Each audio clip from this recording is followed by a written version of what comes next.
Probation ઓફિસરની માહિતી માટે આપણી સાથે ચેતન પટેલ સર છે.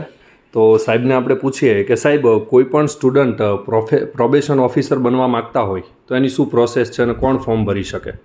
પ્રોબેશન ઓફિસરની જે જગ્યા છે એ સામાજિક ન્યાય અને અધિકારીતા વિભાગના અંડરમાં આવે છે. ઓકે. સમાજ સુરક્ષા નિયામકની કચેરીના અંડરમાં. ડન. અને એમાં ખાસ વિશેષ લાયકાત ઉપર ભરતી છે, એટલે એના માટેના નિયમો છે એ ગૌણ સેવાય નવા બનાવેલા છે. ઓકે. અને 16 તારીખથી ફોર્મ ભરાવાના છે. સાહેબ, તો શું નિયમો છે એમાં છે ને ભાઈઓ બહેનો બંને ફોર્મ ભરી શકે, પણ એની અંદર લાયકાતમાં તમારે સ્નાતક કક્ષાએ સમાજ સેવા એટલે કે BSW કરેલું હોય, અથવા સાયકોલોજી એટલે કે મનોવિજ્ઞાન, અને સોશિયોલોજી અથવા સમાજશાસ્ત્ર. ઓકે. આ 3 વિષયમાંથી કોઈ પણ એક મુખ્ય વિષય સાથે તમે સ્નાતક કર્યું હોય તો ફોર્મ ભરી શકો. અને તૈયારી પણ એ જ મિત્રો કરશે, એટલે કોમ્પિટિશન પણ બહુ ઓછી છે. જો તમે સાયકોલોજી, સોશિયોલોજી અથવા સમાજ સેવા વિષય સાથે સ્નાતક છો તો આમાં ખરેખર ફોર્મ ભરવું જોઈએ. ખૂબ જ સારી જોબ છે.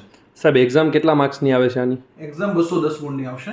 ઓકે. પાર્ટ એ 60 ગુણનો હશે અને પાર્ટ બી 150 ગુણનો હશે. ઓકે. જે એના સબ્જેક્ટિવ ને એવું બધું એની અંદર પાર્ટ એ ની અંદર 30 ગુણનું મેથ્સ, 30 ગુણનું રીઝનિંગ. પાર્ટ બી ની અંદર 10 ગુણનું કરંટ અફેર્સ, 10 ગુણનું બંધારણ, 10 ગુણનું ગુજરાતી ઇંગ્લિશ કોમ્પ્રિહેન્શન અને મેઇન 120 ગુણનું જે તે જગ્યાને લગતું, એટલે કે એમાં સમાજશાસ્ત્ર, એની અંદર સાયકોલોજી અને સમાજ સેવા, આ 3 વિષયનું અને જે તે જગ્યા છે પ્રોબેશન ઓફિસર અને જે તે ખાતું છે, વિભાગ છે, એની યોજનાઓ, એને લગતા પ્રશ્નો પૂછાશે. ઓકે. Thank you sir.